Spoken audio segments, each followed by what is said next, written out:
Abra comigo a sua Bíblia, eu vou ficar mais perto aqui. Em Efésios capítulo 2. Efésios capítulo 2.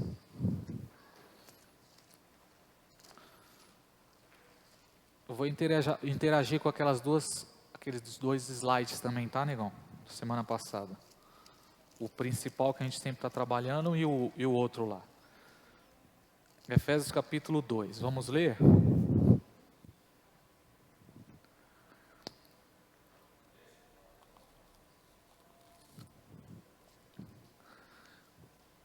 Amém? Hoje o nosso tema vai ser Sistema do Mundo e Grande Tribulação.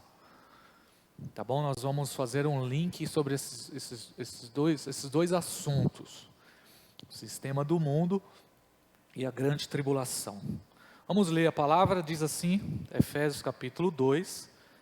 Ele nos deu vida, estando vós mortos nas vossas transgressões e pecados, nos quais andaste no passado, num caminho deste mundo, segundo o príncipe do poderio do ar, do príncipe que agora age nos filhos da desobediência, entre os quais todos nós também antes andávamos, segundo os desejos carnais, fazendo a vontade da carne e da mente.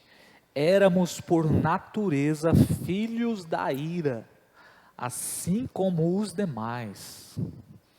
E o verso 4 que é poderoso, mas Deus, que é rico em misericórdia. O que é misericórdia, gente? É tudo aquilo que nós merecíamos de Deus e Ele tira a sua mão, isso é misericórdia, amém? Deus que é rico em misericórdia e pelo seu imenso amor que nos amou, estando nós ainda mortos em nossos pecados, deu-nos vida juntamente com Cristo, pela graça sois salvos, aleluia, e nos ressuscitou juntamente com Ele, e com Ele nos fez assentar nas regiões celestiais em Cristo Jesus, para nos mostrar nos séculos vindouros a suprema riqueza da sua graça. Ou seja, já existe uma graça de Deus para nós hoje. O que é graça, gente? Favor imerecido. E nos séculos vindouros, em um tempo futuro, em um novo mundo, essa graça ela vai se manifestar de forma suprema. Amém, irmão? Amém, meu irmão? Pela sua bondade para conosco. E o verso 9, bem conhecido, verso 8, porque pela graça sois salvos, por meio da fé, e isso não vem de vós, é dom de Deus, não vem das obras para que ninguém se glorie, pois fomos feitos por Ele, criados em Cristo Jesus, para as boas obras, previamente preparados por Deus, para que andássemos nela. Quem pode dar glória a Deus pela palavra? Aleluia. Texto bem conhecido, porém muito rico, que fala sobre a graça de Deus, a obra da salvação em nossas vidas, e que Deus nos restaurou, nos resgatou desse mundo de pecado, desse sistema, Ele nos deu vida, amém? Glória a Deus. E hoje nós vamos falar sobre isso, sobre sistema do mundo e sobre a grande tribulação e como essas duas coisas estão conectadas. Para entender isso, para entender esse sistema do mundo, nós precisamos entender a palavra cosmo. Vou escrever aqui, né? Cosmo. Cosmo é a palavra grega para mundo. Quando a Bíblia fala de mundo, nós precisamos entender ela fala de mundo, mas em momentos diferentes essa palavra, a mesma palavra, ela se refere a situações diferentes. Então, mundo na Bíblia, por exemplo, nós podemos chamar de criação. Deus criou o mundo. Amém? Atos 17, 24, se você quiser ler rapidinho aí. Então, mundo na Bíblia fala de criação. Alguém pode ler para mim, ajudar aí? Atos 17, 24.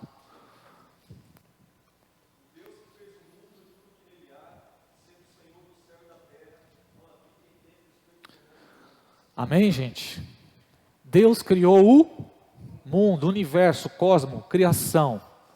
Obra de Deus, universo. Amém? Então, na Bíblia também, mundo fala do tempo presente. Às vezes você vai ler, se referindo a mundo, e está falando do tempo presente. Nossa realidade presente. João 13, versículo 1. Quem pode ler para mim? João 13, versículo 1. Tempo presente. Ou nossa realidade terrena. Tempo, realidade. Tempo presente. Evangelho de João 13.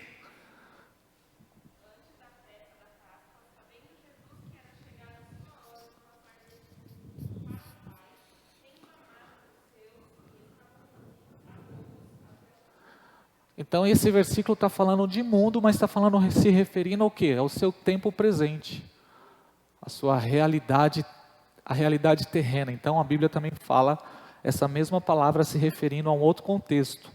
Mundo também na Bíblia pode se referir à criação caída. João 1, verso 29. Criação caída. A mesma palavra, você vê, se refere a várias coisas. João capítulo 1, verso 29. Criação caída.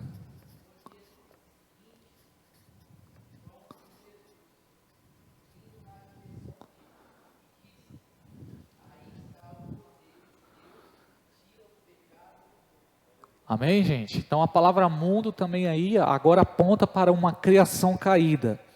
Deus ele vem e tira o pecado do mundo. E mundo também, em quarto lugar, aponta para um sistema mundano. Sistema mundano. Vamos ler um texto aí, referência. Abra aí a sua Bíblia em 2 Coríntios 4, 4.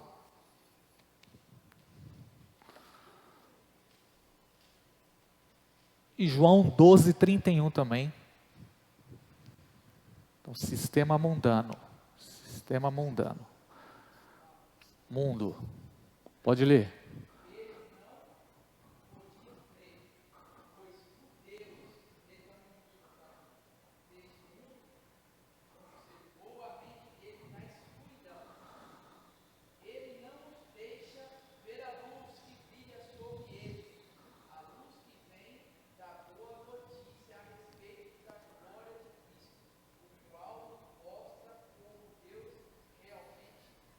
Fala dos Deus desse século, né? Deus deste presente século, deste mundo. Ou seja, quando você lê a palavra mundo, ela tem vários contextos, várias interpretações. Então você precisa ler dentro de cada contexto para entender de que mundo está se falando.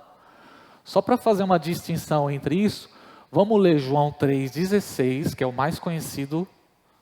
E vamos ler João 12, 31. Quem abriu João 12, 31, segura aí. Vamos ler João 3,16. Vamos fazer essa distinção aí entre dois mundos. Quem pode ler João 3,16? Bem conhecido.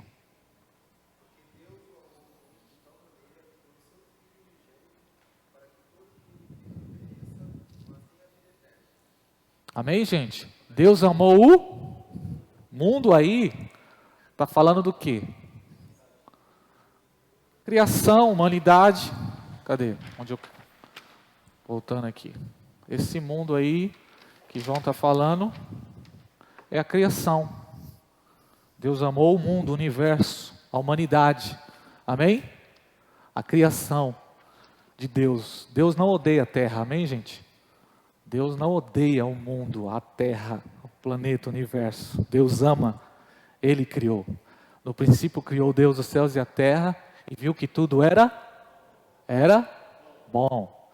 É esse amor que João está falando, de João 3,16.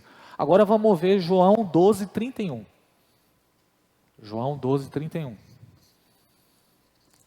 João.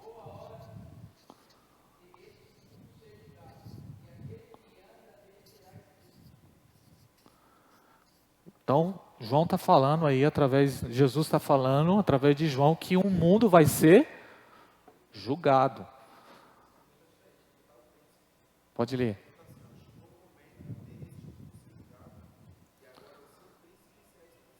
Então, fala do príncipe do mundo e fala do mundo ser julgado e vai ser expulso. Então, só para fazer essa distinção na nossa mente sobre essa palavra, mundo, né? Deus odeia o mundo ou Deus ama o mundo? Deus vai julgar o mundo ou vai salvar o mundo? Então, só para a gente fazer essa distinção. Então, quando se fala a palavra mundo, eu preciso entender dentro do contexto. O que vai ser julgado por Jesus aí é quem? É o sistema do mundo, da qual nós lemos em Efésios 2, que Paulo fala que nós antigamente andávamos conforme o sistema deste mundo. Pode falar.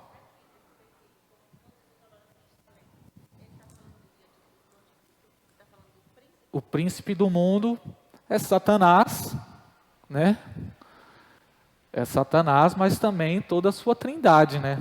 Satanás sendo o dragão, né? Lembra que a gente falou sobre a trindade satânica, o dragão, a antiga serpente, né? Anticristo, falso profeta e a Babilônia, que faz parte de todo esse sistema mundano aqui, ó. Ok, gente? E Paulo está falando aqui em Efésios que antigamente nós andávamos, nós estávamos presos a este sistema e a esse príncipe, o príncipe da potestade do ar, o príncipe desse sistema. Então, Satanás aí, ele é o pai desse sistema mundano, da qual Paulo está falando aqui, e da qual João falou que vai ser julgado, condenado. Então esse sistema, do qual Paulo está falando, que nós antigamente andávamos, graças a Deus nós fomos libertos deles, amém, irmãos?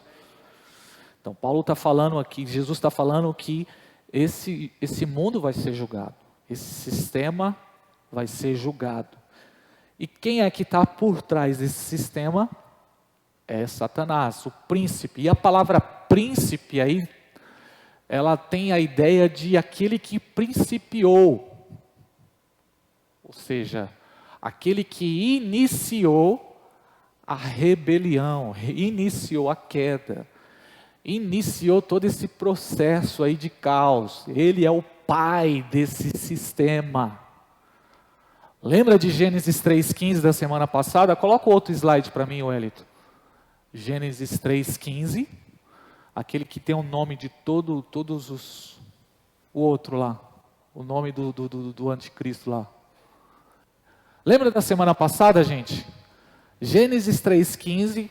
Ele fala da primeira referência, no momento ali que o diabo, Satanás, através da serpente, engana Eva. Quem estava aqui na semana passada na aula, depois você assiste a aula 9 lá para você acompanhar.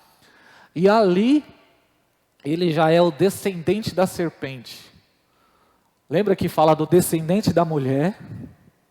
Gênesis 3,15. Vamos ler Gênesis 3,15 para as pessoas que não participaram da aula passada só entender um pouco da visão.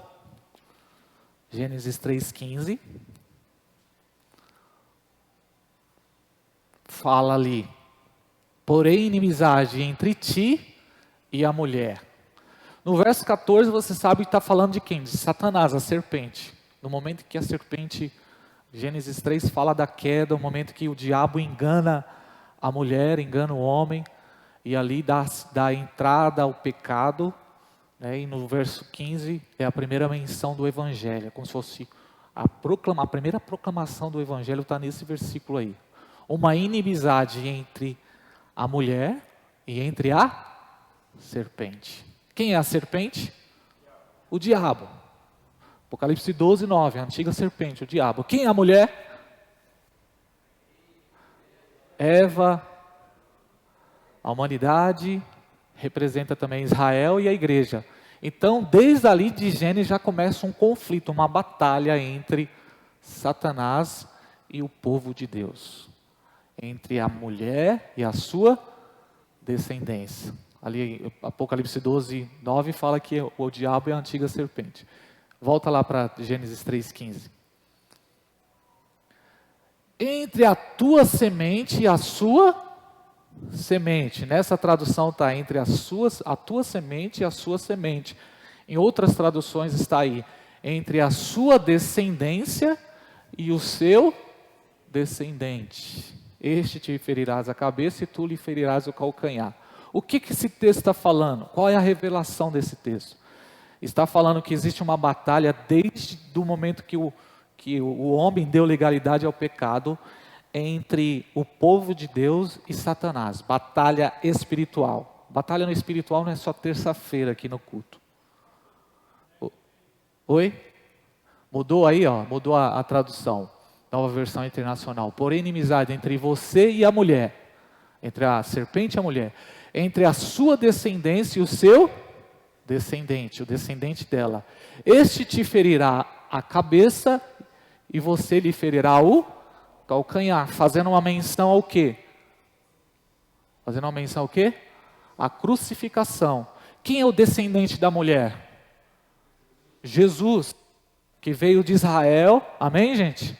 Jesus veio de Israel, glória a Deus, e ele é o descendente da mulher, o Cristo, o Filho do Deus vivo, que encarnou, e lá na cruz do Calvário, o que ele fez? Ele feriu a cabeça de Satanás.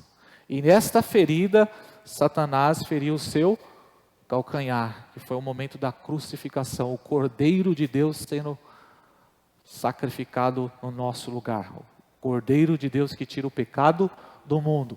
E aí fala da descendência da mulher, que são os justos, amém, gente? E fala também de uma descendência de quem? Da serpente. A qual Paulo aqui fala, em Efésios 2, vou fazer o link aqui com Efésios 2, os filhos da desobediência. Então, desde lá, no começo, já existe duas descendências, né, gente? Os descendentes da mulher, os justos, fiéis, Abel. Amém, gente? Noé. Quem mais? Abraão. Isaac, Jacó. E do outro lado aqui, existe já uma descendência da serpente, que desde aquele tempo vem perturbando aí a humanidade. Quem? Caim. Quem mais? Nimrod. Nimrod é o grande representante, primeiro grande líder. E aqui nós falamos a semana passada sobre os diferentes nomes desse descendente da serpente, que se manifesta desde lá. E o primeiro nome dele é quem?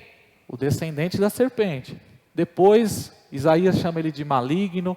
E assim sucessivamente, você vai ver ao longo de toda a Bíblia Sagrada, esse espírito da serpente, esses filhos da desobediência, filhos das trevas, filhos da perdição, que estão agindo contra o propósito de Deus.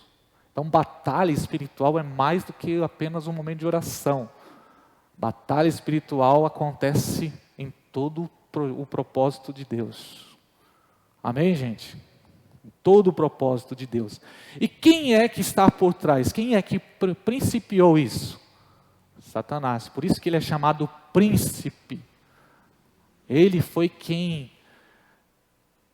ele gerou, ele é o pai desse sistema do mundo, que está por trás de toda a malignidade, de todo essa corrupção, de todo esse império que vemos se manifestando aí no mundo, desde os dias em que ele atraiu com sua interpretação, a Eva e o Adão, quando ele lançou ali um argumento. O diabo é bom de argumento, irmão.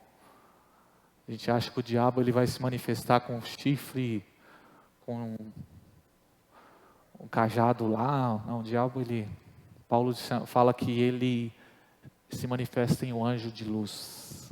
E ele lançou um argumento para Eva. E essa é a estratégia do inimigo desde aquele tempo.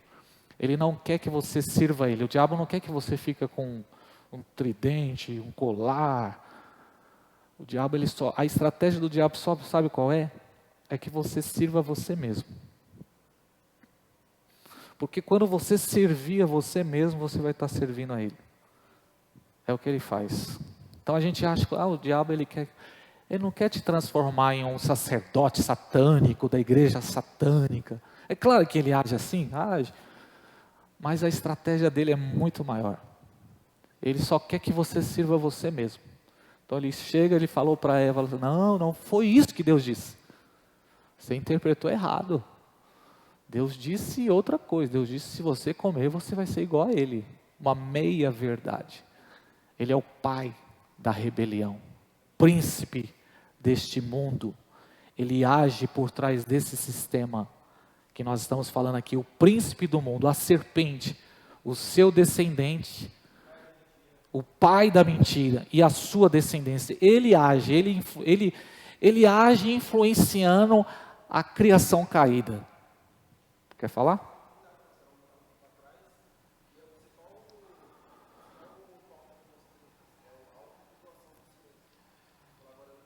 Como é que é? Repete aí.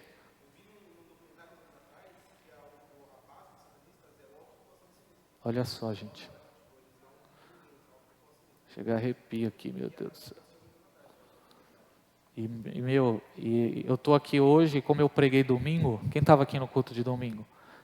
Então, o objetivo aqui é denunciar esse sistema aqui, ó. Amém, gente? Não é fácil não. A gente está aqui denunciando esse sistema e abrindo os nossos olhos em relação, ampliando a nossa visão em relação a todo esse sistema da qual Satanás está por trás. Pode falar, Rodrigo.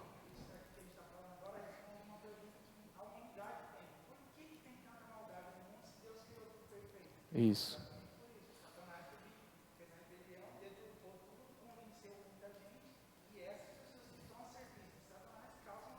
É isso aí. Aquela grande conflito, né? Se Deus existe, por que existe tanta maldade no mundo? Na realidade, a maldade, ela é o oposto de Deus. Assim como, se eu posso dizer o seguinte, ó, não existe trevas, só existe luz. Mas as trevas, ela vem quando a luz está apagada. A ausência da luz é as trevas. A luz do mundo. Então, quando você vê a maldade e toda essa violência, corrupção, doença, tudo isso é a ausência de Deus. Né? A ausência de Deus. Seguindo, então ele age influenciando a criação caída, esse sistema, essa serpente, esse descendente, ele age desde lá do Éden, na realidade desde antes, né? Nós vamos trabalhar isso daqui a pouco. Ele age influenciando a criação caída, ou seja, toda a criação após a queda já está debaixo da influência desse sistema. Todo mundo já nasce debaixo desse sistema, é por isso que o homem já nasce em pecado, já nasce depravado, já nasce longe de Deus. Eu costumo dizer isso, né? Tem uma certa visão sobre o ser humano que ele nasce bom e o seu contexto é que contamina. Na realidade não é isso, gente. Você pode ver uma criança pequenininha.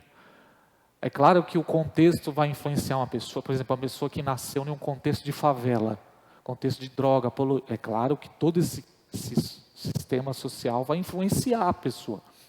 E se ela de repente nasce em um lar, ou em um contexto mais educacional, ela é uma pessoa boa. Mas a gente percebe isso dentro de casa. Eu falo dos meus filhos. A criança, ela já nasce egoísta. Ontem nós recebemos uma prima minha do Sul, e a gente vê isso. Meu filho é uma bênção, Mateuzinho. É um anjinho. Né? E na hora que ele estava brincando lá com Elias, Elias e Mateus, olha só. Elias e Mateus brincando.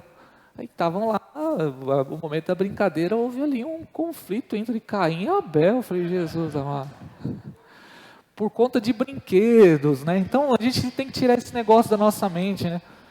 O ser humano já é corrupto. Se você ficar trancado dentro de um quarto escuro, irmão, você vai fazer caca.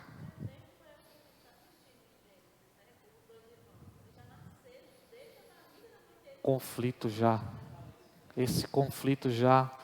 Você vê que desde Gênesis 3, irmãos, desde Gênesis 3 você já vê esse caos, esse príncipe, esse descendente da serpente, quando ele influenciou o homem que até então habitava em uma habitação pura, um relacionamento puro com Deus, após a queda, após comer da árvore do bem e do mal, do conhecimento do bem e do mal, você vê o caos que isso trouxe na sociedade, já desde Abel e Caim.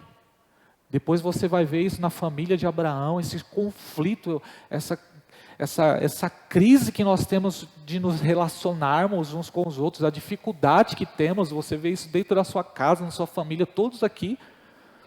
Né? A família é um projeto de Deus, amém, mas é na família que você vê os conflitos, e você vai ver isso. Você vai ver isso entre Caim e Abel, você vai ver isso depois dos filhos de Noé, você vai ver isso em Abraão, você vai ver isso em Isaac, você vai ver isso em Jacó, nos seus 12 filhos, e nós vamos ver isso na humanidade. Esse problema de se relacionar, o homem então passa a ser inimigo de si mesmo, o homem passa a ser inimigo uns dos outros, e não consegue se relacionar, e coisas que às vezes são simples da vida, a gente consegue complicar. É ou não é, gente? Estava falando com o William e com a Jaque agora sobre essa insatisfação, que nada está perfeito, de que você precisa alcançar hoje é apologia ao corpo, à saúde, né? E às vezes chega um extremo, a gente estava falando de fazer exercício, né? Tem que fazer exercício. É necessário cuidar do corpo, alimentação, tudo isso é muito importante, mas existe o outro lado também, o extremo sobre isso, e é uma insatisfação, é uma busca por algo insaciável. Isso é consequência do quê? Da queda, do pecado. O pecado deu origem. E quem está por trás de tudo isso é Satanás. Então ele age sobre o pecado, ele age, e esse sistema que estamos falando aqui, é um conjunto de valores corrompidos, ou seja, ele tem um conjunto de valores, todo um sistema, valores corrompidos, que vai gerar o que nas pessoas? Uma mentalidade. Então o sistema está falando de um jeito de pensar, uma mentalidade que gera o que? A mentalidade vai gerar uma cultura. O que é cultura? Cultura é um associado de coisas, é particularidades, é crenças, são valores, são princípios, cultura. E o que essa mentalidade desse sistema tem gerado? Uma cultura corrompida e um comportamento, um estilo de vida corrompido, né? Que começa lá em Gênesis capítulo 3. Então, Gênesis capítulo 3 é a resposta para muita coisa da nossa vida. Guerra, enfermidade, esse caos de hoje, a origem é o que, gente? Pecado, queda, Gênesis 3. E quem está por trás de tudo isso? É um príncipe, um principado, Satanás. Ele é o príncipe, ele é aquele que iniciou a rebelião. Então ele tem toda a autoridade, ele tem essa autoridade, ele tem esse poder, e ele é o pai da rebelião, ele é o pai desse sistema, ele é o príncipe deste mundo, ele é o pai da mentira, ele está por trás de todo esse sistema de hoje, ele está por trás, esse sistema é uma influência sobre a criação caída, todo homem caiu debaixo desse sistema, em tudo esse sistema ele vem contrário a tudo aquilo que aponta para Deus. Então, todos os aspectos de Deus vai vir como um conflito, uma batalha, uma inimizade. Então, todo o sistema maligno, todo esse sistema do mundo, ele vem contrário contra tudo que se chama Deus. E ele vem produzindo o que nas pessoas? Desde Gênesis 3, uma mentalidade corrompida. Um estilo de pensar. Lembra qual foi a estratégia da serpente para Eva? Influenciou Eva a pensar de uma forma, a entender de uma forma que ela era o centro e que ela poderia chegar em um lugar perto de Deus, porque quando você comer desse fruto, você vai ser semelhante a Deus. Uma cosmovisão.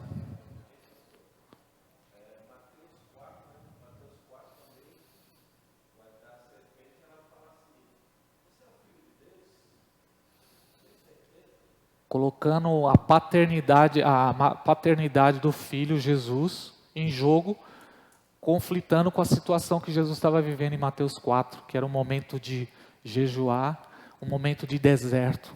E é essa a estratégia dele nas nossas vidas.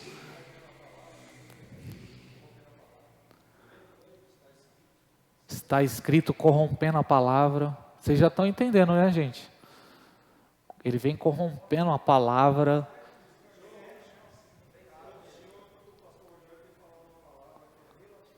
Relativizando. Doutrinas destruidoras. Pedro vai falar de doutrina, de heresias destruidoras. Teologias, pregações. Então tem muita coisa que está por trás de todo esse sistema. Vamos ler Ezequiel 28 rapidinho, só para a gente entender. Meu Deus do céu, não saí da introdução, gente. Estou falando, cara, eu me perco todo nos horários aqui. Ezequiel 28. Vamos ver onde iniciou tudo isso, vai. Vamos ler 3 textos aqui, rapidinho. Ezequiel 28, verso 13. Coloca para mim aí na tela. Corta para mim. Ezequiel 28. Uma profecia contra esse príncipe. Aí você vai entender. Verso 13. Você estava no Éden, no jardim de Deus. Todas as pedras preciosas o enfeitavam: sárdio, topázio, diamante, bérilo, ônix, jaspe, safira, carbúnculo, esmeralda. Meu Deus, como que era o jardim do Éden, irmãos? Como que é o jardim do Éden? Seus engastes e guarnições eram feitos de ouro. Tudo foi preparado no dia em que você foi criado. Esse cara aqui era esse ser que foi criado por Deus em meio a tudo isso. Cobria de toda pedra preciosa, né? Qual que é o verso que eu estou lendo aqui? 14. Eu te coloquei como o querubim da guarda. Estivesse sobre o monte santo de Deus, andaste no meio de pedras resplandecentes. Tu eras perfeito nos seus caminhos, desde o dia em que foste criado, até que se achou iniquidade em ti. É uma referência direta a Satanás, antes do Éden. Satanás, é que quando a Bíblia fala do Éden, o Éden, irmãos, é um segredo. É o jardim de Deus. Na realidade, Deus plantou um jardim no Éden. O Éden é além de um jardim. O Éden é o... Como é que eu vou dizer isso de uma forma bem simples para você? O Éden, ele é uma manifestação do céu na terra. O Éden é uma conexão entre céu e terra. Era o lugar, por isso que o relacionamento de Deus com Adão, na viração do dia, Deus criou o Éden, e a partir do Éden toda a terra seria cheia da glória de Deus. Isaías 6:9. Esse é o plano de Deus, desde o princípio.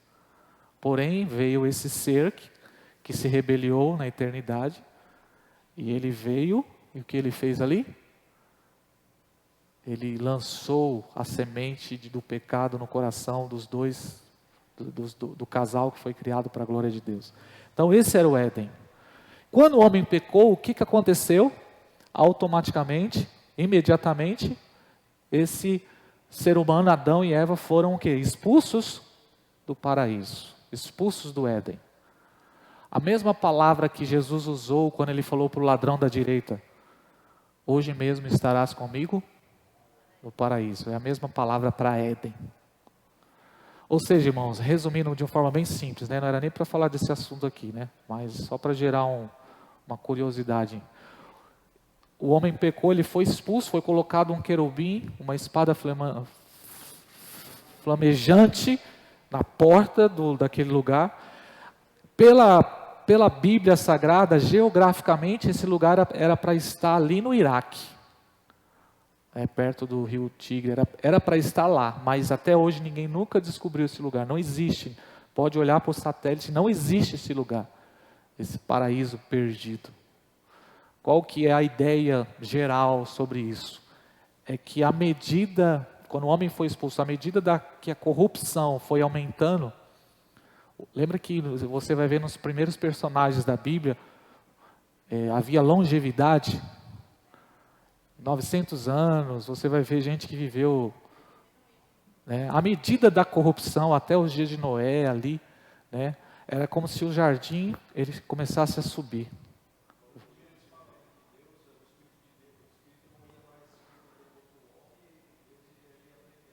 A abreviação até chegou a um ponto de colocar um limite de 120 anos na humanidade, e nos nossos dias esse limite chega a 75, 80, e se que passar disso, é enfado e cansaço.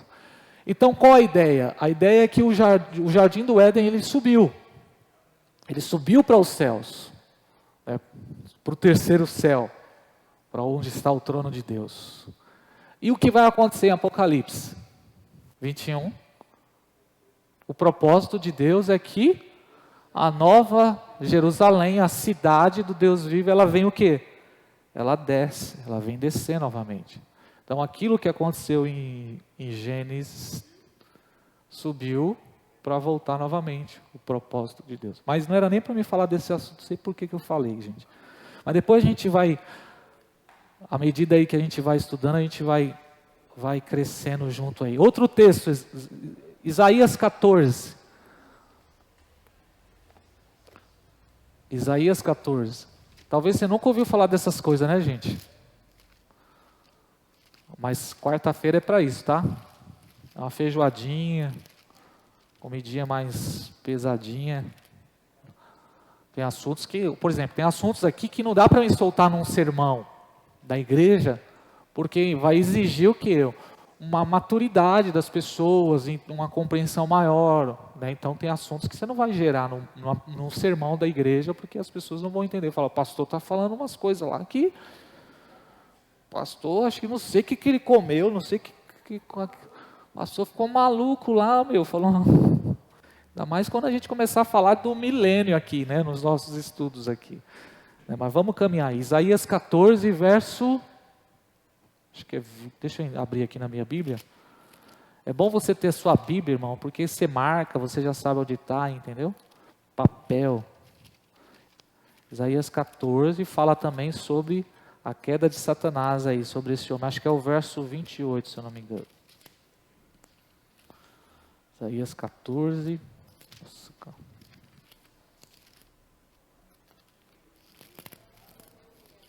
Não, é antes. 15, verso 15, 14. Verso 12. Versículo 12. Isaías 14, verso 12.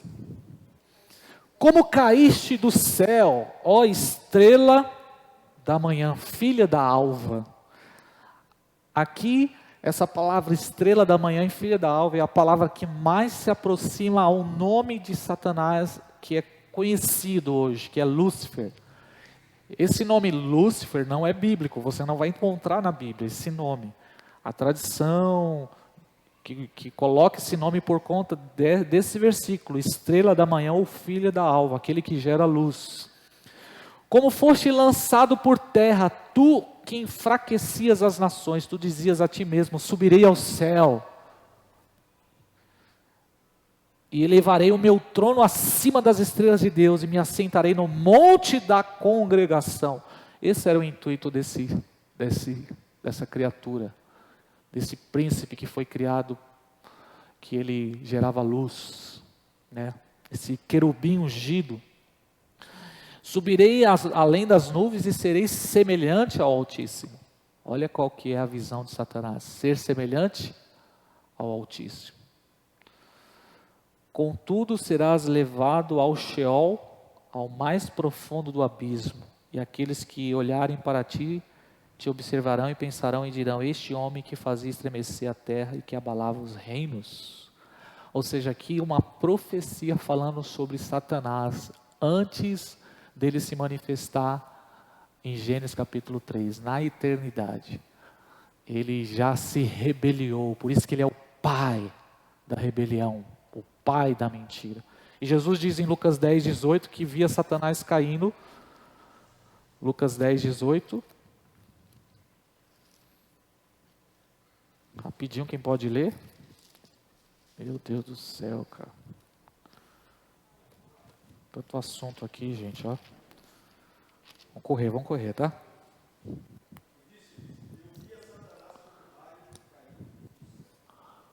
Lê Apocalipse 12, 13. Apocalipse 12, verso 3. Corre lá, marca aí.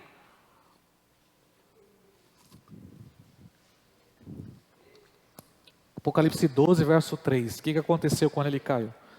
12, 3. 3.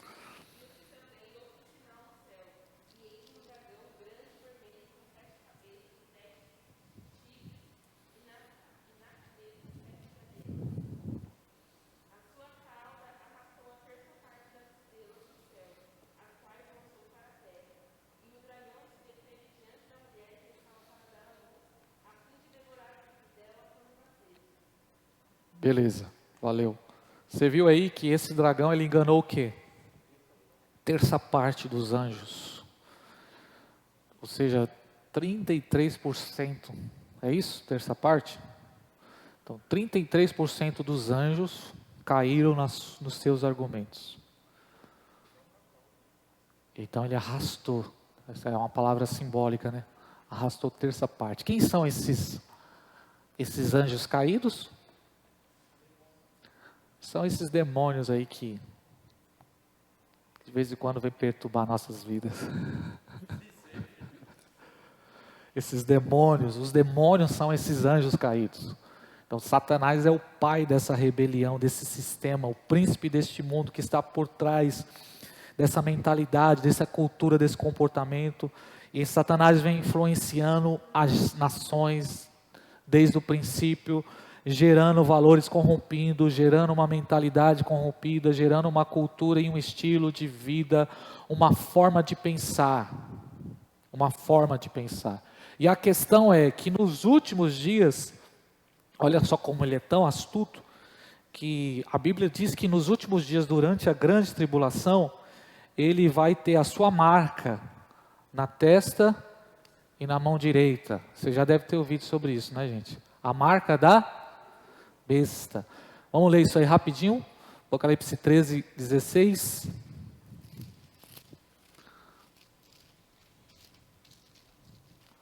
Marca o texto para você ir entendendo aqui a jogada que a gente está fazendo.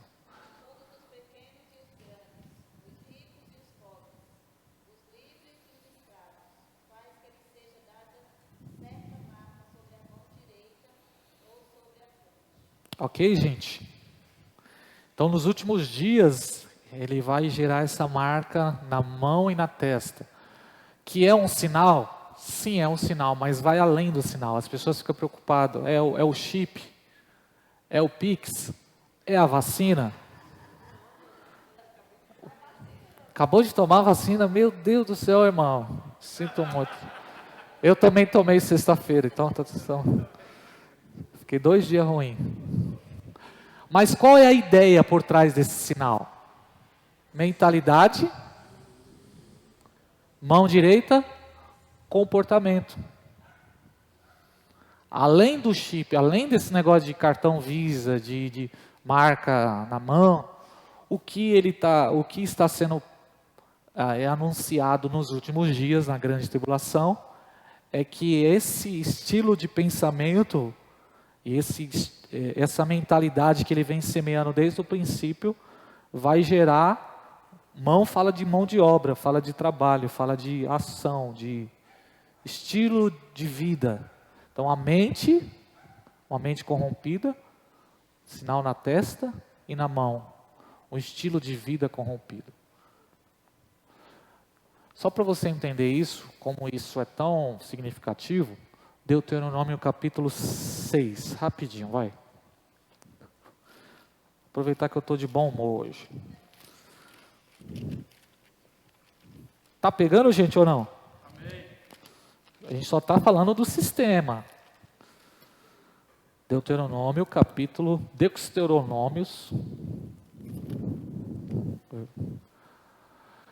capítulo 6, verso 4.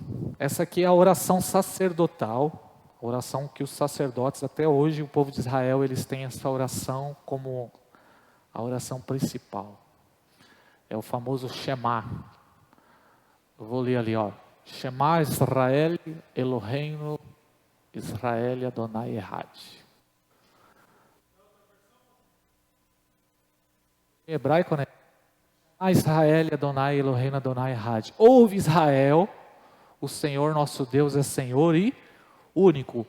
Você vai ver lá nos muros das lamentações, ou o judeu ortodoxo, ele começa o seu culto, a sua reza, lendo o Deuteronômio, ou declarando Deuteronômio capítulo 6.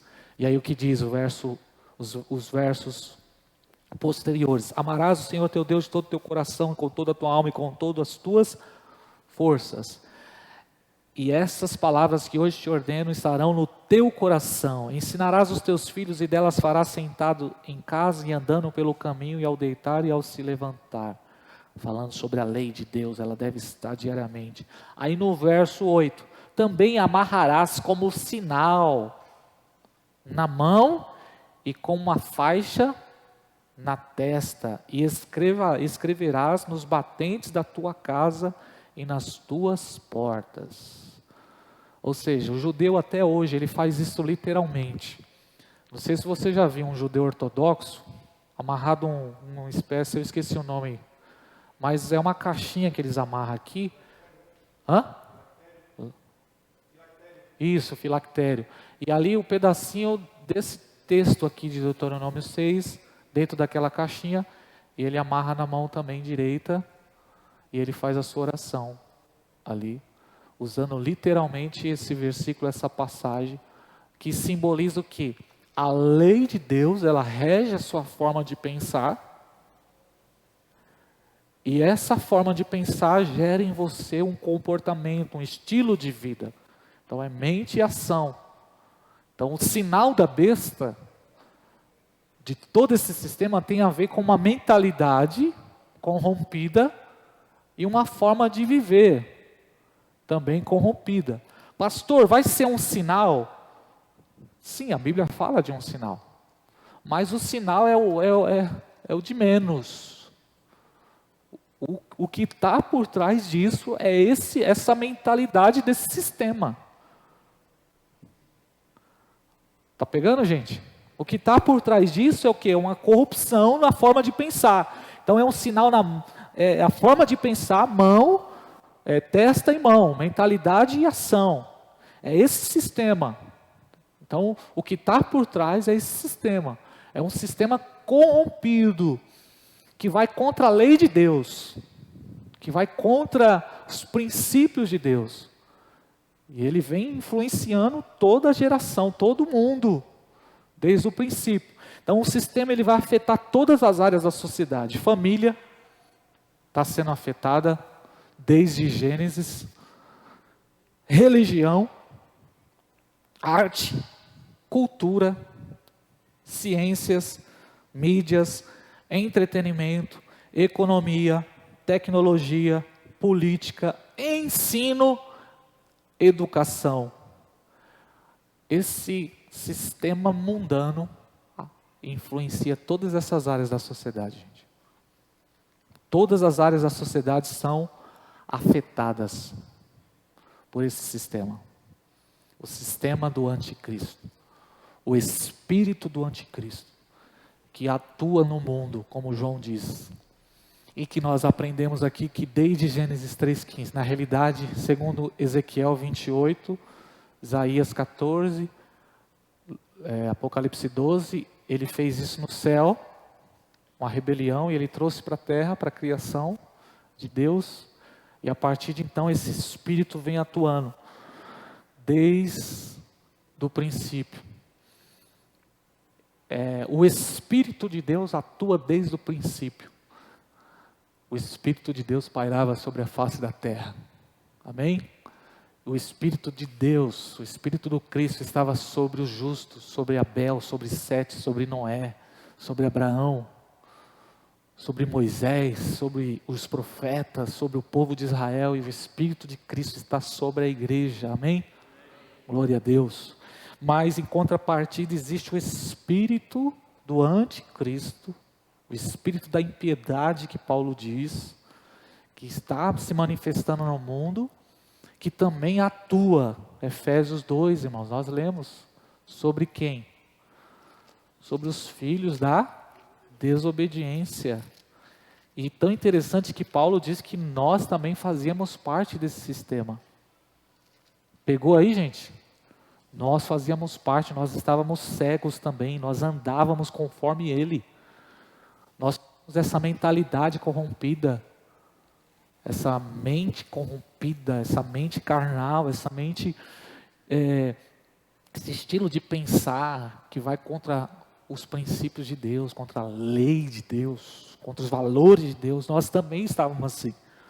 E nós seguíamos aí, o verso 3, nós seguíamos esses desejos carnais, esses desejos sem controle, esses desejos absurdos que destroem as nossas vidas, mas Deus nos alcançou com a sua misericórdia. Amém, irmãos? Glória a Deus. E Colossenses 1,13 diz que nós fomos tirados, arrancados deste império. Nós fomos arrancados desse sistema. E nós fomos transportados para onde? Para o reino da luz. Quem pode dar uma glória a Deus aqui? Aleluia, é isso. E fazendo uma observação aqui, só para você entender, para a gente agora fazer a conexão com esse sistema, com a grande tribulação. Agora você vai entender por que eu dei toda essa volta. Desde o começo, desde o início, desde Gênesis, toda vez que se levantava uma voz profética, toda vez que um justo ia se levantar, em contrapartida se levantava o opositor. Nos dias de Abel e Sete, se levantou um opositor. Quem foi ele? Caim. Antes de Abraão se manifestar em Gênesis 12, Abraão foi escolhido por Deus para ser o pai da fé. E Abraão já foi revelado todo o plano de Deus, Hebreus 11. Antes de Abraão, quem se levantou? Gênesis 10. Quem? Nimrod. Toda vez que um justo se levanta para que o plano de Deus seja manifestado, para que aquilo que Deus estabeleceu na eternidade seja, a vontade de Deus seja cumprida, esse espírito da serpente, ele age, levantando também os seus opositores. Nos dias de Moisés, quem era que se levantou contra Moisés e contra o povo de Deus? Fizeram os milagres iguais lá, o faraó. Lembra disso, gente? Então você vai ver isso na Bíblia. Nos dias de Elias, quem se levantou contra Elias? Jezabel. E nos dias de Jesus? Herodes, Caifás, Anás, o sistema religioso da época, se levantando contra o Cristo. Ou seja, toda vez que vai surgir um avanço, um nível de avanço para que o plano de Deus se cumpra, vem Satanás e ele se opõe de uma forma mais intensa, com perseguição, se colocando contra os ungidos de Deus. E isso está completamente ligado à segunda vinda de Jesus. Aí a gente entra na segunda fase da nossa aula aqui. Eu falei a semana passada aqui, irmãos, que até o pessoal fica falando aí, não, o Lula é o anticristo. Não, o Lula não é o anticristo. Não. Mas o nome Lula tem alguma coisa a ver com o sistema, né? Daniel 7 fala de 4 animais. Leão, um império leão, Nabucodonosor. Depois ele fala de um segundo império, que representa o urso. Depois ele fala de um outro império, que era a Grécia, né, representando o leopardo. E o último animal, representando Roma, é um animal que Daniel não consegue nem identificar o que ele é. Ele fala um animal estranho, a letra A. Então, se você pegar as letras do nome do... É brincadeira, viu, Elias? Não vai falar pessoal não, que o pastor falou que... Isso é uma brincadeira. Ou seja, irmãos, com a medida que a volta de Jesus, a manifestação da segunda vinda de Jesus está próxima, com essa chegada de Jesus Cristo, esse Espírito, esse sistema, ele vai se manifestar de uma forma intensa. Ele vai se manifestar e ele vai dar a sua última arrancada. Ele vai vir contra tudo que se chama Deus. Ele vai vir para impedir o propósito de Deus. E então o que vai acontecer com a chegada do Messias, com a chegada de Jesus Cristo? Quem crê que Jesus está voltando aqui? Então a vinda de Jesus é uma verdade. Com a chegada da segunda vinda de Jesus, esse sistema, esse espírito maligno, essa trindade satânica, ele vai se levantar com uma forma intensa. Ele vai dar a sua última arrancada. Vamos ler o Salmo 2. Bíblia, irmão. Você gosta de Bíblia? Quem gosta de Bíblia aqui, dá algum sinal aí, por favor, gente, para mim não me sentir sozinho aqui. Pessoal, vocês estão aqui ou não? Então, a nossa aula hoje é para falar. Volta agora para a tela da nossa cronologia, Wellington.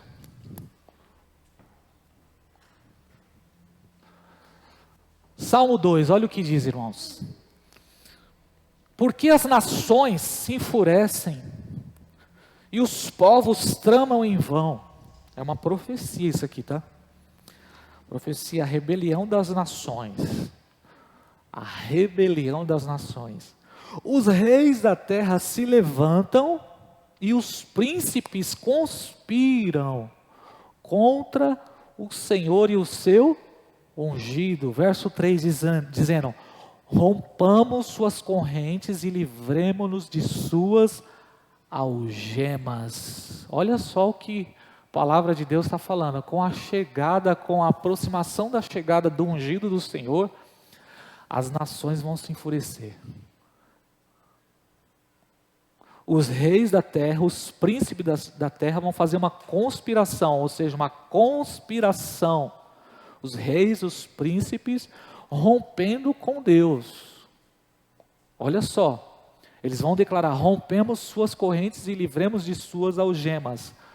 E aí, vamos fazer um link agora com 2 Tessalonicenses 2. Segura o dedo aí que a gente vai voltar. 2 Tessalonicenses 2. O que acontece antes da manifestação de Jesus? Obrigado, irmã.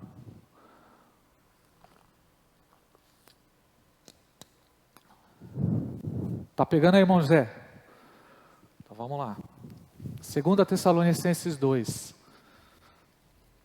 Você conhece, a gente já leu esse texto várias vezes, mas vamos ler aqui só para fazer um link com o que eu estou querendo dizer para vocês que está para acontecer. Irmãos, acerca da vinda do Senhor Jesus Cristo e da nossa reunião com Ele, vos pedimos que não mudeis facilmente o vosso modo de pensar e nem fiqueis por causa assustado por conta de espírito, palavra, carta atribuídos indevidamente a nós, como se o dia do Senhor já estivesse perto. Paulo está falando sobre a vinda de Jesus, a nossa reunião com Ele, a vinda e arrebatamento. Amém? Ninguém vos engane de modo algum, isso não acontecerá sem que primeiro venha a apostasia, espírito do anticristo agindo através do sistema mundano, que nos últimos dias antes da vinda de Jesus, vai se levantar um abandono da fé como nunca antes. É como se Satanás, esse descendente da serpente, está dando a sua última arrancada. É o seu último projeto para tentar impedir o propósito de Deus. E Paulo chama isso de apostasia. Espírito do engano. Como foi nos dias de Elias, a Jezabel. Como foi nos dias de Jesus. Jesus para nascer e a perseguição de Herodes. E essa apostasia é a estratégia do diabo para os últimos dias. Abandono da fé. É a arma do diabo. Esse espírito, esse sistema agindo por intermédio de um abandono da fé. Sistema mundano. Está completamente ligado à grande tribulação, à segunda vinda de Jesus. E o que está acontecendo já hoje, nos nossos dias, é um esfriamento das pessoas em relação à fé. É o escândalo de pastores se desviando. É o fechamento de igrejas. É pessoas abandonando a fé para viver conforme a mentalidade mundana. Está pegando, gente? Isso chama-se apostasia. É uma estratégia do diabo. E qual é essa estratégia? Ele vem contra... Olha o que Paulo fala no verso 4. No verso 3 ele diz, nem que se manifeste primeiro a apostasia, amém? O espírito do engano. E ele fala também da manifestação do homem do pecado, o filho da perdição. Até então ele se manifestava com seu espírito, a tipificação dele em todos esses personagens que nós lemos aqui. Caim, Nimrod, Faraó, Herodes, Nero, Hitler e todos esses personagens tipificando essa pessoa. Mas antes da vinda de Jesus, ele vai se manifestar como filho da perdição, homem do pecado, e ele vai vir contra tudo o que se chama Deus. Então a base, a estratégia desses últimos dias é vir contra tudo o que se chama Deus. Verso 4, ele se levanta contra tudo o que se chama Deus ou é objeto da sua adoração, a ponto de se apresentar no santuário de Deus, apresentando-se como Deus. Então qual que é os três maiores inimigos desse sistema? Família. A família é um dos inimigos desse sistema. O diabo ele vem para destruir a família, porque a família é a essência do projeto de Deus. Desde o princípio, Deus criou a família. A família é a base que Deus usa para promover o seu reino, para manifestar quem Deus é. Deus é comunidade, Deus é família, é Pai, Filho e Espírito. E a família é um projeto de Deus, é a essência de Deus. E nós lemos aqui, eu já ensinei para vocês que a palavra-chave da Bíblia fala de Deus se relacionando com o povo. E eu serei o seu povo e eles serão os meus filhos. Eu serei o seu Deus e eles serão o meu povo. Então a família, irmãos. Esse sistema do mundo, ele vem contra a família. Para tirar o foco, para gerar caos na família, para quebrar com a família. E a maior estratégia do diabo nesses dias é família. Outra, a igreja. A igreja. O que é a igreja? A igreja é o corpo de Cristo místico. A igreja é o povo de Deus. A igreja, ela é a manifestação da missão de Deus. A missão de Deus em ação é a igreja. a igreja no mundo, vocês são a luz do mundo, o sal da terra. Deus não tem outro método para alcançar o mundo. O método para Deus manifestar o seu reino no mundo, a estratégia evangelística de Deus é a igreja. Por isso que contra a igreja as portas do inferno não vão prevalecer. A igreja local é a manifestação do reino de Deus na terra. A igreja local. Quando você vê uma igreja local que prega Cristo verdadeiramente, é uma igreja pura, uma igreja saudável, ela é a manifestação da missão. E por último, Israel. Israel é um dos inimigos desse sistema, vem contra Israel nos últimos dias, porque Israel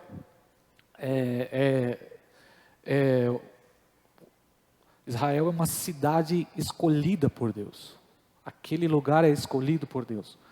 Agora, a igreja, ela é a junção dos gentios, que foram tirados do sistema do mundo, e dos remanescentes de Israel. Paulo fala isso em Romanos 11, Efésios 2. E Apocalipse vai falar sobre 144 mil remanescentes, que são 12 mil de cada tribo de Israel, representando os remanescentes, a nação, não a nação completa de Israel, mas os filhos de Israel que foram chamados para crer no Messias.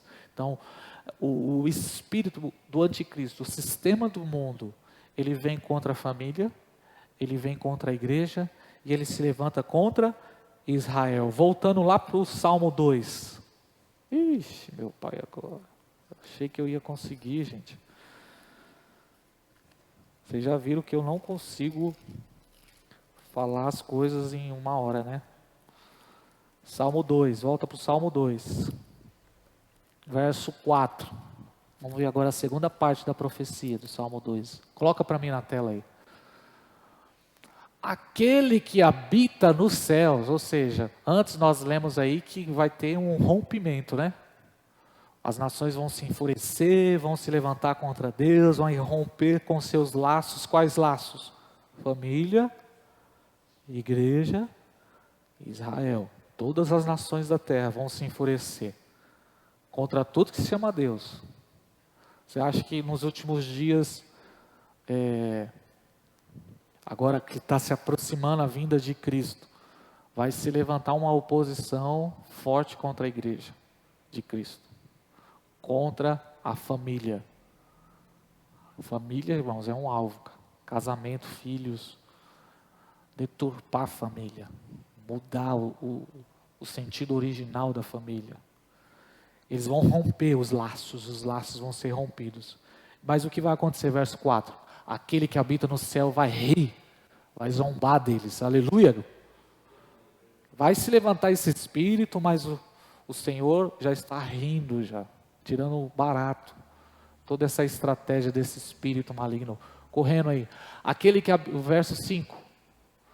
Então lhes fará na sua ira e no seu furor os turbará. Verso 6.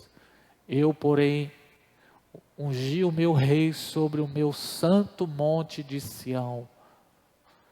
Proclamarei o decreto, o Senhor me disse, tu és o meu filho, eu te gerei. Aleluia. Pede-me, e eu te darei. Os gentios, as nações por herança e os confins da terra por tua possessão. Aleluia, irmãos. Conectando com Efésios 2, nós estávamos dentro desse sistema maligno, éramos filhos da ira, mas glória a Deus por Cristo Jesus, que veio e nos resgatou. E quando Ele cumpriu na cruz do Calvário, Ele pagou o preço, Ele declarou, o próprio Deus declarou, pede-me, e eu te darei as nações por herança. E Deus veio e pegou das nações e dos confins da terra a sua igreja, e nos alcançou para a sua glória, aleluia.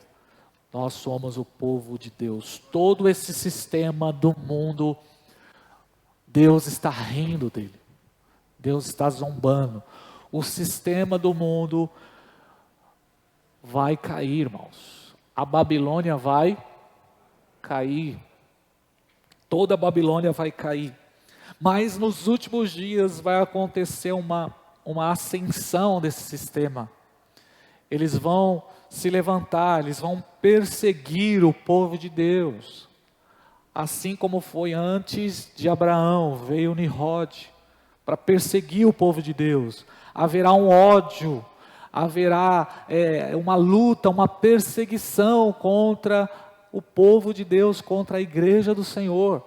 Uma ascensão desse sistema para perseguir, odiando a igreja. Vamos ler João capítulo 15, verso 18. Quem está aqui ainda? Vamos lá que eu termino daqui alguns minutos. Corre. João 15, 18.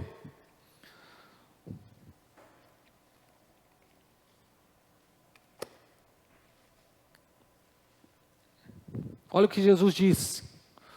Se o mundo vos odeia, sabei que primeiramente odiou a mim. Se vocês fossem do mundo, o mundo o amaria. Mas o mundo vos odeia, porque vocês não são do mundo. Pelo contrário, eu vos escolhi do mundo. Ou seja, irmãos, não tem amizade com esse sistema. Não tem diálogo com esse sistema. Quem está entendendo?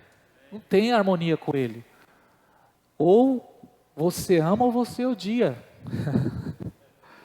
Ou tem amor ou tem ódio, irmão. Não tem meio termo. Ou é Babilônia ou Nova Jerusalém. E Jesus já deixou claro aqui, se vocês fossem do mundo, eles iam amar vocês.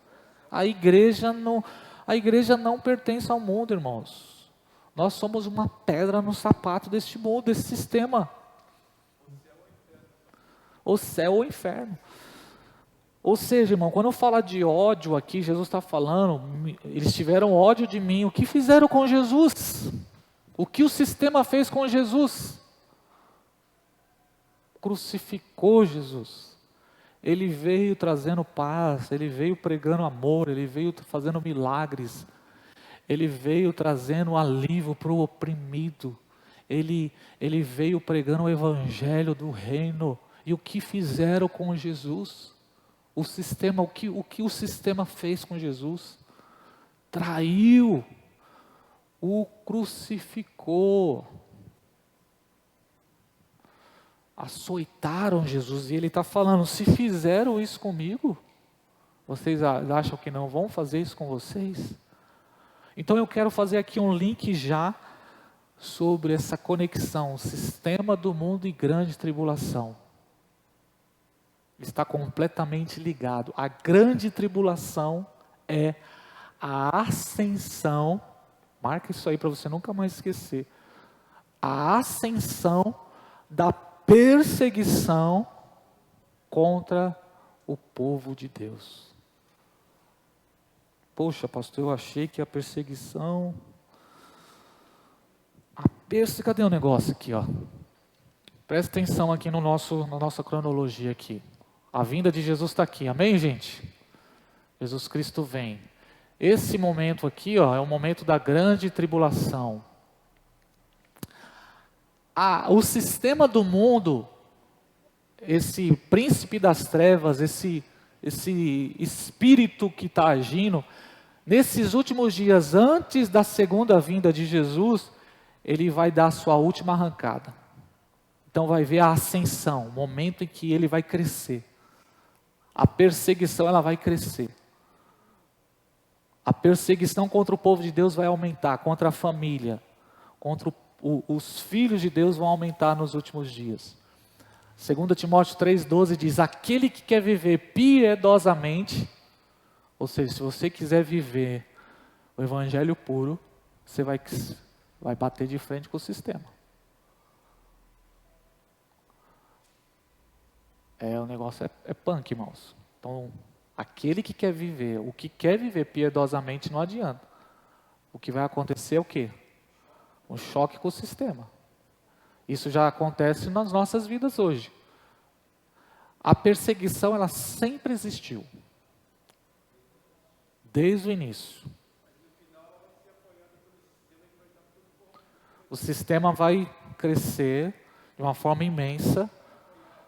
A ascensão desse líder, ele vai se manifestar vem aqui, ó, a abominação da qual falou Daniel. Ele vai se manifestar. Paulo falou aí, a apostasia e a manifestação do anticristo, filho da perdição. Ele vai se levantar de uma forma imensa contra Deus, contra a família, contra a igreja. Então é necessário esse momento de perseguição dos últimos dias. Mas nós somos os justos, amém, irmãos? Nós não vamos ceder ao sistema, assim como Noé. Hebreus 11:7, olha o que a Bíblia diz sobre Noé, presta atenção. Pela fé, Noé, temente a Deus, construiu uma arca para a salvação da sua família, quando advertido sobre coisas que ainda não se via, por meio da fé, condenou o mundo. O que Noé fez, irmãos? Noé condenou o sistema. Os justos vão condenar o sistema. E está chegando esse momento, irmão. Está chegando esse momento de confronto, um confronto maior entre o reino de Deus, entre a igreja e o sistema do mundo. E como é que Noé fez isso? Salvando a sua família. Como é que nós vamos lutar contra o sistema? Salvando a nossa família. Começa com a salvação da sua família. Ou seja, vai ser simples o negócio. Você simplesmente cuidando do seu casamento, educando os seus filhos com princípios do reino de Deus, você já vai estar condenando o sistema. Porque a ideia de todo o sistema é vir contra a família. É vir contra a criação dos direitos dos filhos, tudo aquilo que para a gente hoje é natural. Já está acontecendo isso. De forma bem gradativa, mas já está acontecendo. E nesses últimos dias aqui, que estão próximos, isso vai se intensificar. Já acontece em outros países, a perseguição já acontece.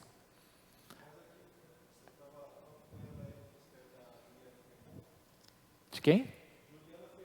Pode falar.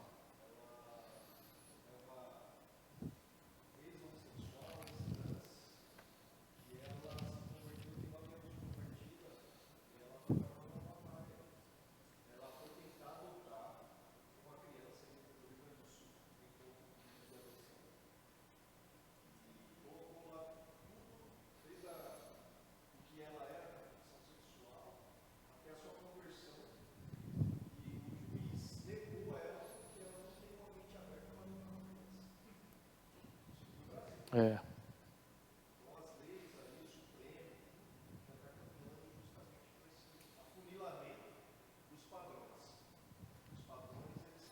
Ou seja, os padrões do reino de Deus, os princípios, né?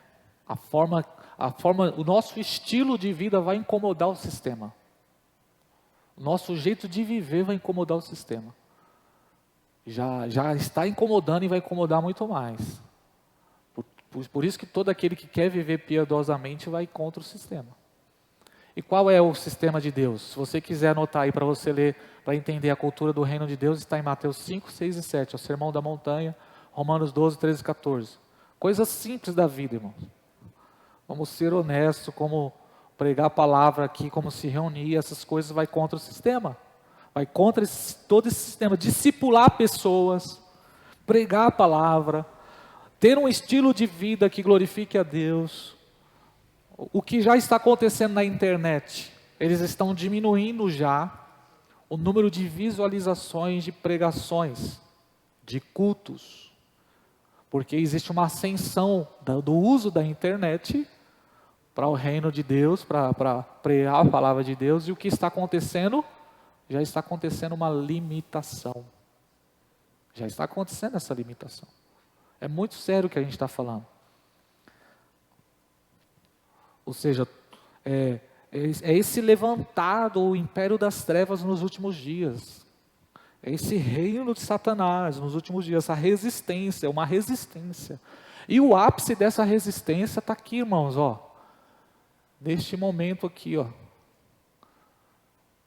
Que a Bíblia chama de grande tribulação. de grande tribulação. Vou avançar no nosso estudo aqui rapidinho.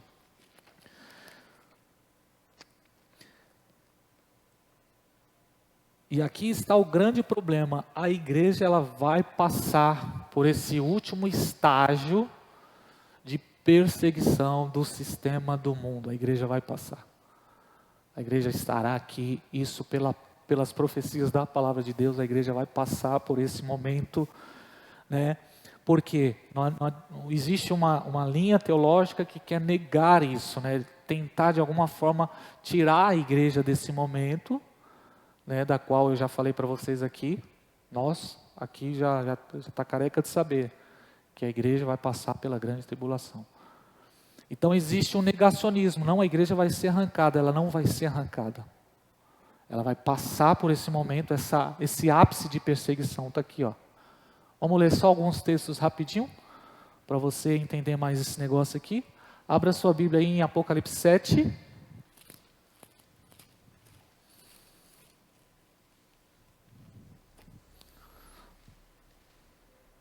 Apocalipse 7.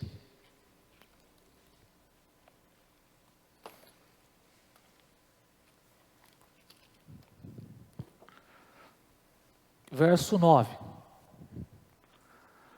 Depois dessas coisas, vi uma grande multidão que ninguém podia contar.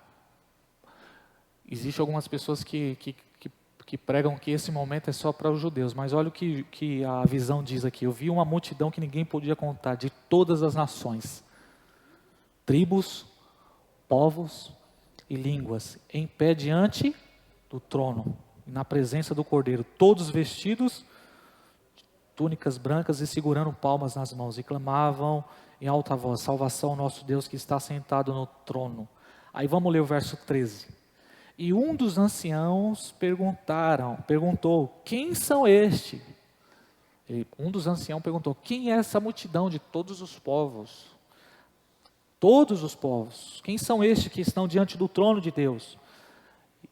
Aí respondeu, verso 14: meu Senhor, tu sabes. E ele me disse: estes são os que vêm de grande tribulação, e lavaram as suas túnicas e branquearam no sangue do Cordeiro. A igreja vai passar por esse momento de perseguição. Vamos ler outro texto rapidinho, Apocalipse 13. Os que morreram em Cristo, né, os que morreram em Cristo não vão passar por esse momento, né? Porque eles estão aguardando o grande dia do Senhor para eles ressuscitarem. Mas vamos ler Apocalipse 13, verso 7. Também foi permitido quem? A besta, ao anticristo, ao sistema. Foi permitido a esse sistema o quê? Atacar os santos e vencê-los, e foi-lhe dado autoridade sobre toda tribo, povo, língua e nação. Foi dada autoridade, uma autoridade provisória, uma autoridade permanente. Todos os habitantes da terra adorarão, cujos nomes não estão escritos no livro da vida. Ou seja, foi dado uma certa autoridade a esse poder para perseguir os santos nos últimos dias, segundo Apocalipse 13. Ou seja, negar isso, irmãos, é negar a nossa essência. Aqueles que ficam com medo, a gente está negando a nossa essência. Como assim, pastor? Desde o começo da história da igreja, a igreja foi perseguida. Hello? Os 12 apóstolos, todos eles foram martirizados, a menos João. João, ele não morreu martirizado. João, ele morreu de velhice, mas antes dele morrer, ele estava jogado em uma ilha como prisioneiro em Pátimos. E diz a tradição que antes disso ele foi jogado em um tacho de azeite quente. E ele conseguiu vencer esse. Então a perseguição, ela faz parte da igreja. É a essência da igreja. A grande tribulação fala de perseguição aos santos. É o momento onde o sistema vai se levantar contra os santos. Romanos 8 Verso 16, Paulo vai falar sobre a herança. Rapidinho aqui, irmãos. Aguenta mais um pouquinho? Só o Elias. Aguenta mais um pouquinho, irmãos? Só mais uns minutinhos, vamos lá. Já, mano, aqui é assim. O negócio é muito rápido. Verso 16, o próprio Espírito dá testemunho que nós somos filhos de Deus. O próprio Espírito dá testemunho ao nosso Espírito que nós somos filhos de Deus. E se somos filhos de Deus, também somos herdeiros. Quem pode dar um glória a Deus pela herança? Somos herdeiros, herdeiros de Deus e cordeiros com Cristo. Se é um mas, se é certo que sofremos com Ele, para que também com Ele sejamos glorificados. Nós somos herdeiros, mas para chegar à herança, vai passar pelo sofrimento. O domingo da ressurreição, ele vem, mas antes do domingo da ressurreição, tem que passar pela sexta-feira da paixão. Está entendendo? Então, o sofrimento, a perseguição, avivamento, irmão, não acontece sem dor. A gente ora por avivamento e a gente quer avivamento comendo Nutella, irmão. Assistindo TV depois do culto, cara. Não faz muito sentido Jesus vir buscar hoje a igreja do jeito que está. Não faz muito sentido, na minha visão bem sincera. Por quê? A forma que nós estamos divididos, igrejas com cada um na sua tribo, cada um dentro do seu quadradinho, não faz muito sentido sobre uma noiva, sobre uma igreja, sobre um momento de um encontro com Cristo. Não tem muito sentido isso. Então há necessidade dessa perseguição. Para quê? Para purificar a igreja. Do trigo e do joio. A gente fala de avivamento, mas o avivamento ele vem com muita dor, irmãos. Se você ler o livro do Atos ele fala de avivamento, mas o livro do Atos fala de perseguição, e o livro do Atos fala de uma grande missão. Então, avivamento, perseguição e missão estão conectados. Qual foi o maior evangelista da igreja? Quem pode me dizer? Qual foi o maior evangelista da igreja? A perseguição, irmãos. A perseguição é o maior método de Deus para a evangelização e alcançar o mundo. Eles estavam lá em Jerusalém. Uau! Até Atos capítulo 6, mais ou menos, eles estavam ali. Começou uma perseguição, dispersão. A igreja, os apóstolos, Samaria, porque a perseguição, ela empurra, ela impulsiona, ela é combustível para a igreja. Vamos ler mais um texto aí, Mateus 24. Agora que a aula começou a ficar boa. Poxa vida, eu vou ter que terminar. Começar aqui 7h30, 8 horas. Terminar meia-noite. Mateus 24, 14. Estou terminando, tá bom? As meninas que vieram hoje, segura, é bênção. Daqui a pouco a gente está terminando, tá bom? 11 horas a gente termina. Estou brincando. Mais alguns minutinhos a gente está encerrando. Verso 14. E este evangelho do reino será pregado pelo mundo inteiro para testemunho a todas as nações, e então virá o fim. Essa palavra testemunho aqui, no texto original, é mártires. Testemunho não é aquilo que a gente dá no altar da igreja quando a gente compra a nossa casa própria. É testemunho, né? É bênçãos que Deus realiza na nossa vida, mas ser uma testemunha é ser um mártir. Ou seja, ser martirizado em nome de Cristo. Então, quando quando esse martírio acontecer de uma forma intensa sobre a igreja, o evangelho vai ser pregado em todo o mundo. Enquanto nós estivermos no conforto da nossa casa, enquanto nós estivermos no nosso mundinho de hoje, o mundo não vai ser alcançado pelo evangelho. Porque fazer missão com a conta cheia, irmãos, não é fácil, a gente nem vai. A conta está cheia. Vai falar, como? A conta está cheia, meu. É aquela foto, né? Fazer missão, assistindo domingo o jogo de futebol.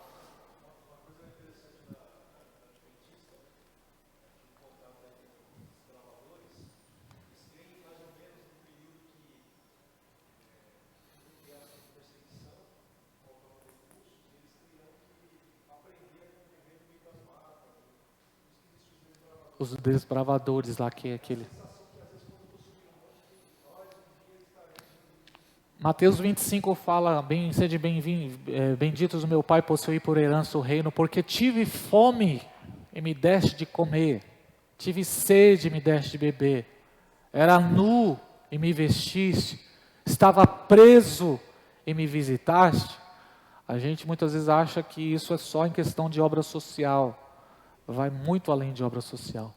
Esse versículo Jesus está falando aqui, ó, desse momento, no momento em que os irmãos serão presos, momento que vai faltar recurso financeiro, o momento em que haverá um sinal, um sistema mundano, econômico, político, que se você não estiver dentro dele, seu dinheiro, seu banco, seus bens. Então Jesus diz, vinde benditos do meu Pai, vocês vão entrar no reino. Por quê?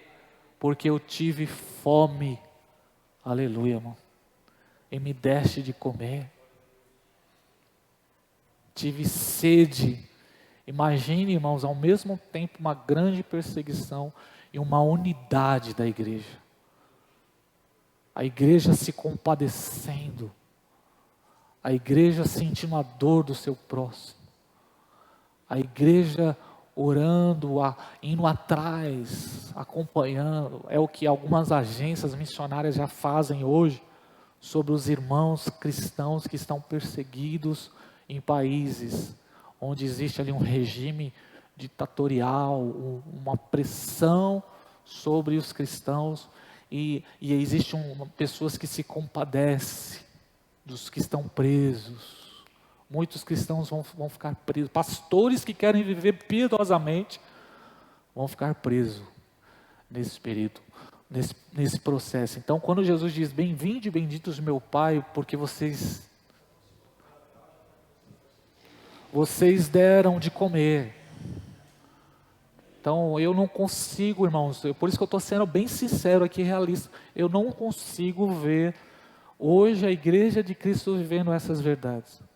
Eu consigo ver competição, eu consigo ver pastores, super pastores, com megas igrejas, levantando seus impérios, só pensando em si mesmo. É isso que eu vejo. Então, é extremamente necessário esse período. Ele faz todo sentido para purificar. E ao mesmo tempo que vai ter essa perseguição, vai gerar também um grande avivamento. Porque o Espírito Santo será derramado, assim como foi derramado nas primeiras, na primeira leva da igreja em Pentecoste. A primeira chuva foi derramada em Pentecoste. Haverá uma onda de avivamento nos últimos dias. Eu quero estar, irmãos. Glória. Tem gente que está com medo. Não, pastor, eu quero que Deus me leve antes. Irmãos, eu estou aqui, eu quero viver. Maranata, ora vem o Senhor Jesus. Eu quero... Sabe os milagres que nós olhamos no livro do Atos dos Apóstolos? Que nós ficamos admirados? Então eles vão acontecer novamente. Derramarei do meu Espírito sobre toda a carne. Então se prepare para um momento de grandes milagres. Milagres extraordinários. Se prepare também para um grande avivamento. Se prepare para você ver momentos poderosos de Deus nesses últimos dias. Amém? Fica de pé que nós já vamos encerrar. Deixa eu ver só alguma coisinha aqui para falar. Então, ao mesmo tempo, irmãos, que haverá uma grande resistência, haverá também um grande derramado do Espírito Santo, uma purificação da igreja, para a gente parar de ser egoísta. Amém, gente? Para a gente parar de só pensar em nós, e entender que cristianismo e vida com Deus é algo muito sério. Amém? Não vivo eu, mas Cristo vive em mim. Coragem, ousadia de Deus. Que possamos buscar as nossas lamparinas estarem com azeite extra. Buscar a presença de Deus. Para não sermos engolidos por esse sistema de hoje. Que vai ser destruído no grande dia do Senhor. Vai cair a Babilônia, vai cair o dragão, vai cair o anticristo, vai cair o falso profeta. Definitivamente. Os reinos deste mundo, Assíria, Egito, Babilônia, Medos Persas, Roma, todo esse sistema mundano, todo esse sistema global de hoje, esse globalismo econômico, político, corrupto, todo esse sistema vai ser engolido pela pedra que é o reino de Cristo. Amém? Feche seus olhos, vamos orar. Pai, muito obrigado por essa noite, por esse tempo. Muito obrigado, Jesus, por esse momento tão precioso aqui na tua casa. Ó Pai, eu peço ao Senhor, venha despertar essa fome, Senhor, nos nossos corações. Despertar, Senhor, esse entendimento acerca do teu reino, Senhor. Nos preparar, Pai, para esse grande momento, Senhor. Nos preparar, Senhor, para que possamos viver para a sua glória, Senhor. Venha desde já, Senhor, trazer, Senhor, sobre a nossa igreja um temor, ó Pai, um temor. Ó Deus, que a nossa mentalidade seja invadida pelo teu reino, Senhor, pelos princípios da tua palavra. E que o nosso jeito de viver, o nosso estilo de vida, Senhor, venha glorificar o teu nome, Senhor. Pai, nós não iremos nos render, Senhor, nós não iremos nos conformar com este mundo, nós não iremos nos moldar a este mundo, Senhor. Nós nascemos para a sua glória, Senhor. Nós vamos viver para a sua glória.